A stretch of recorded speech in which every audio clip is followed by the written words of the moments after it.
Hello friends, welcome back to the channel knowledge by G. कैसे हैं आप सभी लोग? आप सभी का स्वागत है फिर से हमारे चैनल पर। तो गाइस, सबसे पहले आज हम स्टार्ट करेंगे अपने इम्पोर्टेंट एमसीक्यू के बारे में, उसके बाद हम सेक्शन को डिस्कस करेंगे। तो सबसे पहला इम्पोर्टेंट क्वेश्चन क्या है, इसे स्टार्ट करने से पहले मैं ये कहना चाहता हूँ, अगर आपको किसी भी क्वेश्चन का जवाब पहले से ही पता है तो कमेंट सेक्शन में कमेंट आप कर सकते हैं। हमारे साथ जुड़कर इसी तरीके से लॉ से रिलेटेड वीडियोस और चाहते हैं तो आप हमारे साथ जुड़ सकते हैं इस चैनल के माध्यम से। तो सबसे पहला क्वेश्चन क्या कह रहा है कि इन सभी में से कौन सा ऑप्शन है, सीआरपीसी का कौन सी सेक्शन है जो बात करती है जब आपका मजिस्ट्रेट साहब के कोर्ट के समक्ष, यानी कि मजिस्ट्रेट की कोर्ट के समक्ष ट्रायल चल रहा होता है और ऐसे में बात की जा रही है डिफेंस की। किसकी? डिफेंस की। एविडेंस का डिफेंस जो है किस सेक्शन में बात की गई है कि कब एविडेंस की तरफ से डिफेंस जो है लिए जाएंगे। तो इसके रिगार्डिंग हमारी सेक्शन है 243, जो आज हम इस वीडियो में डिटेल में भी डिस्कस करेंगे। इससे प्रीवियस वीडियो में हमने सेक्शन 242 को कवर किया था। अब बात करते हैं हमारे अगले इम्पोर्टेंट क्वेश्चन के बारे में। अगला इम्पोर्टेंट क्वेश्चन क्या है कि according to this section number 243, if the accused produce his evidence and put in any written statement in his defence then it consider as. यानी कि क्या कह रहा है ये क्वेश्चन केवल इतना कह रहा है, डिफेंस की तरफ से कोई भी एविडेंस रिटन फॉर्म में दिया जा रहा है, रिटन स्टेटमेंट के रूप में दिया जा रहा है, तो कोर्ट उसे क्या करेगी? क्या कोर्ट उसे एज एन रिकॉर्ड फाइल कर लेगी? यानी कि यहाँ पर जो मजिस्ट्रेट की कोर्ट है वो क्या करेगी? उसको एज एन रिकॉर्ड फाइल कर लेगी। दूसरी चीज क्या है कि मजिस्ट्रेट उसे एक्सेप्ट नहीं करेंगे, एक्सेप्ट कर लेंगे लेकिन एज एन रिकॉर्ड उसे नहीं शामिल करेंगे।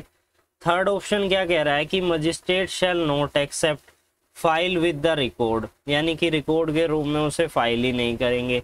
फोर्थ ऑप्शन है कि ये सभी में से कोई भी ऑप्शन जो है आपका सही नहीं है। तो अगर आपने ये सेक्शन पढ़ी होगी तो आपको इसका जवाब जरूर पता होगा।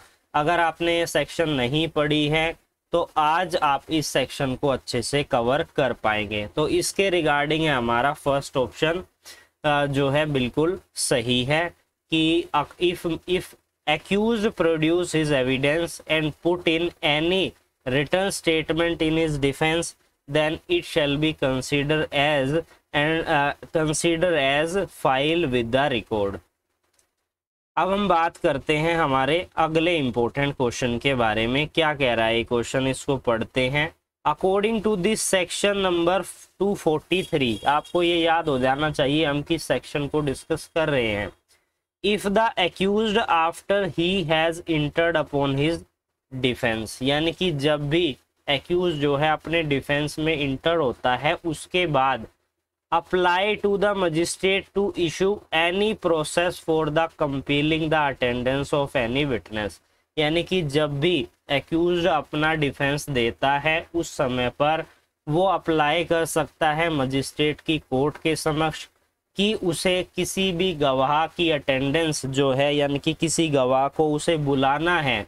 तो ऐसे में मजिस्ट्रेट साहब क्या करेंगे? एक प्रोसेस इशू करेंगे, और वो प्रोसेस किस पर्पस के लिए इशू होगा, ये हमारा क्वेश्चन है। सबसे पहला है for the purpose of examination, second option है for the purpose of cross examination, third option है for the purpose of producting of any document और other thing, and the last option is all of the above, यानी कि इन सभी को शामिल किया जाता है।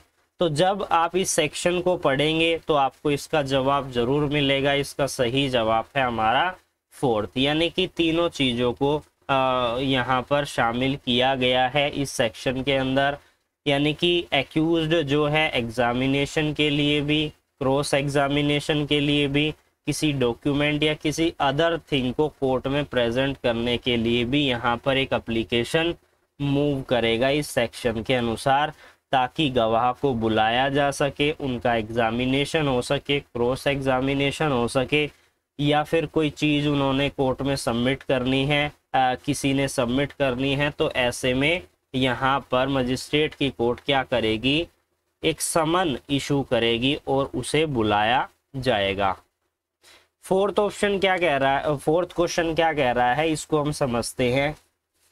अकॉर्डिंग टू दिस सेक्शन, इस सेक्शन को आपको याद रखना है, section number 243, if the accused after he has entered upon his evidence, यानी कि जब भी एक्यूज की तरफ से यहाँ पर वो अपना डिफेंस दे रहे होते हैं, apply to the magistrate to issue any process for compelling the attendance any witness for the purpose of, यहाँ पर ये पिछला क्वेश्चन आ चुका है, for the purpose of examination और cross examination, produce other thing but such application magistrate shall refuse on such process on the ground of, क्या जो ये एप्लीकेशन दी जाती है एक्यूज के द्वारा कि हम ये इन गवाहों को बुलाना चाह रहे हैं, ये नेसेसरी डॉक्यूमेंट है इस केस के पर्पस के लिए, इसे कोर्ट में बुलवाया जाए, तो ऐसे में क्या मजिस्ट्रेट साहब इस तरीके की एप्लीकेशन को मना भी कर सकते हैं, इस तरीके के गवाह को बुलाने के लिए मना भी कर सकते हैं, और कर सकते हैं तो इसके अनुसार कौन सा बिल्कुल सही जवाब होगा। तो सबसे पहले बात करते हैं made for the purpose of examination, अगर एग्जामिनेशन के पर्पस के लिए यहाँ पर ये एप्लीकेशन लगाई जा रही है तो बिल्कुल उनको बुलाया जाएगा। सेकंड ऑप्शन क्या है, made not for the purpose of delay and vexation, यानी कि ना तो डिले के लिए है तो ऐसे में भी उसे एक्सेप्ट किया जा सकता है, and made for the purpose of vexation delay for the defeat of the end of justice, यानी कि जस्टिस को ख़त्म करने की बात की जा रही है, डिले की बात की जा रही है, तो ऐसे में इस तरीके की एप्लीकेशन को जो है रद्द किया जा सकता है। और फोर्थ ऑप्शन है made for the purpose only for the defeat of the end of the justice, केवल यहाँ पर जस्टिस को ख़त्म करने के लिए जो है इस तरीके की एप्लीकेशन को रद्द किया जा सकता है। अगर हम इसमें देखें तो हमें जो ये लास्ट के दो ऑप्शन हैं इससे रिलेटेड लग रहे हैं, लेकिन जब हम सेक्शन को पढ़ेंगे तो हमें सेक्शन में ये कंपैरिजन देखना है कि इस सेक्शन की सभी बातें यहाँ पर पूरी हो रही हैं या नहीं हो रही, क्योंकि लास्ट ऑप्शन में केवल एक चीज़ को शामिल किया गया और थर्ड ऑप्शन में बिल्कुल सारी चीज़ों को शामिल किया गया है जो उस सेक्शन के अनुसार है, तो इसलिए हमारा थर्ड जो है बिल्कुल सही जवाब होगा। अब हम बात करते हैं हमारे अगले इम्पोर्टेंट क्वेश्चन के बारे में, इसको रीड करते हैं और समझते हैं और क्या इसका सही जवाब है। द मजिस्ट्रेट में before summoning any witness on any application under subsection 2, subsection 2 में जो एप्लीकेशन फाइल की जाती है कि इन गवाहों की गवाही के लिए इन्हें बुलाया जाए, तो ऐसे में required that the reasonable expenses incurred by the witnesses in attending for the purpose of the trial, तो यहाँ पर जो उनको जो गवाहों को जो भी पैसा दिया जाएगा किस पर्पस के लिए कि वो गवाही के लिए आ रहे हैं, जो उनको एक्सपेंसेस दिए जाएंगे, तो ऐसे में इन ऑप्शंस के अनुसार कौन सा ऑप्शन बिल्कुल सही है। फर्स्ट क्या है, not to be deposit in the court, उन्हें कोर्ट में डिपॉजिट नहीं किया जाएगा, जो भी खर्च आने का जो है लगेगा गवाह का, and shall be deposit in the court, उसे कोर्ट में डिपॉजिट किया जाएगा, and not provided any reasonable expenses, उन्हें कोई रीजनेबल एक्सपेंसेस ही नहीं दिए जाएंगे। फोर्थ ऑप्शन है इसमें से कोई भी नहीं है। तो इसके लिए आपको इस सेक्शन को समझना होगा, सेक्शन नंबर 243, जिसको आज हम डिटेल में डिस्कस करेंगे। इसका जो सही जवाब है वो है हमारा सेकंड ऑप्शन। तो गाइज अब हमने एमसीक्यू तो कवर कर लिए हैं, आज हम अब जो है सेक्शन को कवर करेंगे। एक बारी फास्टली मैं रिपीट कर देता हूँ किस चैप्टर को हम कवर कर रहे हैं। प्रीवियसली हमने कौन कौन से सेक्शन कवर कर लिए हैं, चैप्टर 19 जो बात करता है कि किस तरीके से मजिस्ट्रेट की कोर्ट के समक्ष कार्रवाई की जाएगी। इससे रिगार्डिंग जो हमारे सेक्शन स्टार्ट होते हैं 238 से लेकर 250 तक के सेक्शन जो है बात करते हैं कि किस तरीके से मजिस्ट्रेट की कोर्ट के समक्ष कार्रवाई की जाएगी। सबसे पहला यहाँ पर स्टेप आता है कि 207 जो सेक्शन है उसका पालन किया जाए।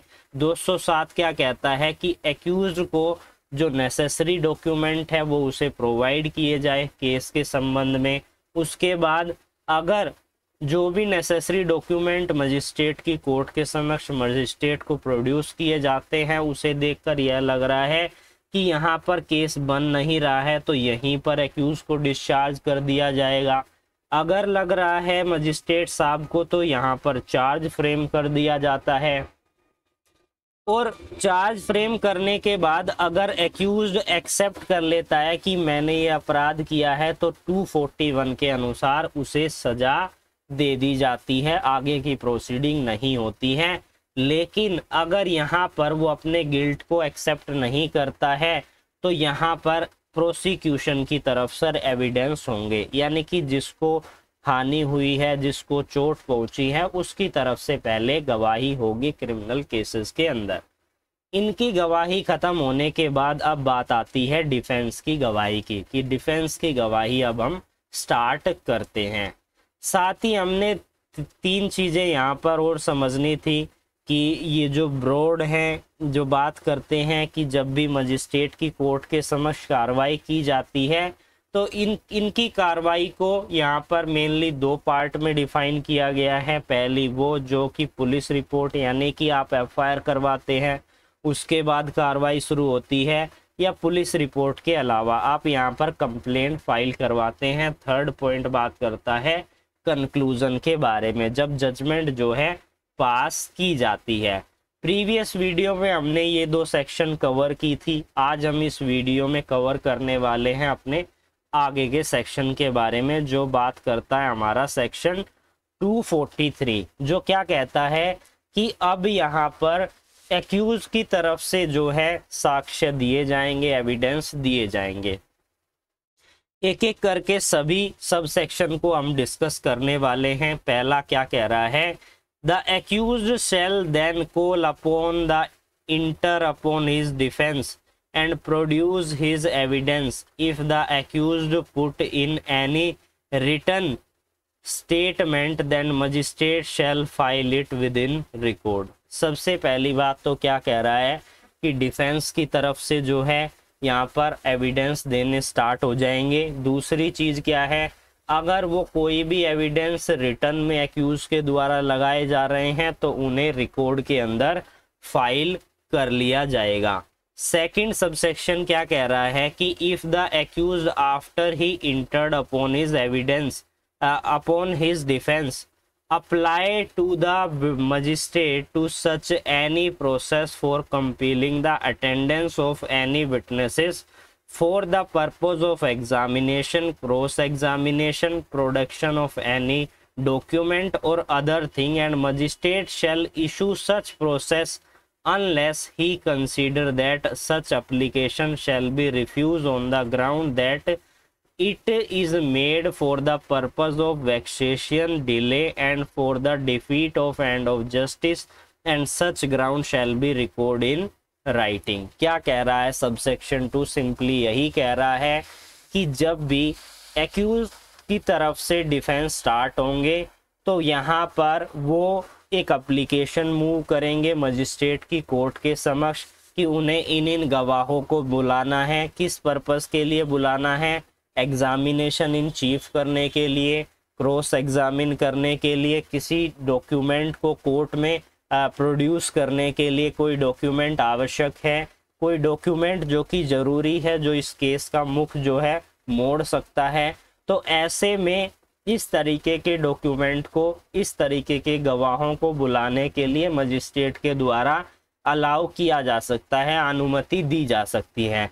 लेकिन यह अनुमति रद्द भी की जा सकती है अगर वो एप्लीकेशन जो है प्रोसीडिंग को डिले करने में, यानी कि उसमें उसे जो है जल्दी से जल्दी सजा ना हो, इसलिए वो ये एप्लीकेशन मूव कर रहे हैं। तो ऐसे में इस तरीके की एप्लीकेशन को रद्द भी किया जा सकता है, और अगर ऐसा किया जाता है तो ऐसे में इस ग्राउंड को जो है रिटर्न में लिखा जाएगा। अब यहाँ पर एक प्रोवाइजो दिया गया है, इसको भी पढ़ लेते हैं। Provided that when the accused has cross examine and had opportunity of cross examination any witness before inter of his defence, the attendance of such witness shall not be compelled under this section unless the magistrate is satisfied that he is necessary for the end of justice।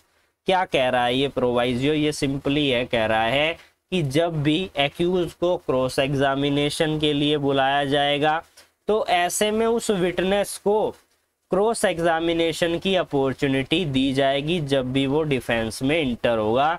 दूसरी चीज क्या है, जब भी किसी witness को बुलाया जाएगा तो उसे मजबूर तब तक नहीं किया जाएगा जब तक कि डिफेंस काउंसिल यानी कि एक्यूज की तरफ से जो काउंसिल है वो कोर्ट को सेटिस्फाई ना कर दे कि ये जो जिसको हम गवाह को बुला रहे हैं, जिस डॉक्यूमेंट को हम बुला रहे हैं, यह न्याय के पर्पस के लिए काफी जरूरी है।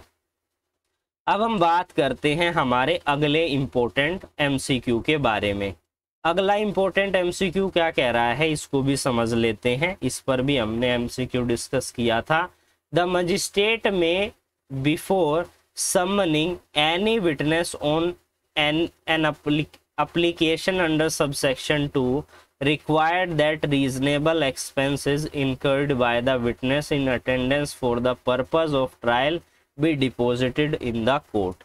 यानी कि जब भी कोई गवाह को बुलाया जाता है गवाही के लिए तो ऐसे में जो भी एक्सपेंसेस उसके लगते हैं, आने जाने का खर्चा, कहीं दूर से आ रहा है, तो ऐसे में जो भी खर्चे होते हैं उसके रिगार्डिंग जो अमाउंट होता है, जो एक्सपेंसेस होते हैं, वो कोर्ट के अंदर डिपॉजिट किए जाते हैं। यही चीज़ यहाँ पर कही गई है। तो आज हमने इस वीडियो में अपने इम्पोर्टेंट एमसीक्यू को डिस्कस किया, अपने इम्पोर्टेंट सेक्शन को डिस्कस किया। आई होप आपको ये वीडियो काफ़ी अच्छी लगी होगी। तो फिर मिलेंगे एक न्यू वीडियो के साथ, तब तक के लिए जुड़े रहिए अमित कुमार नॉलेज वाई जी के साथ।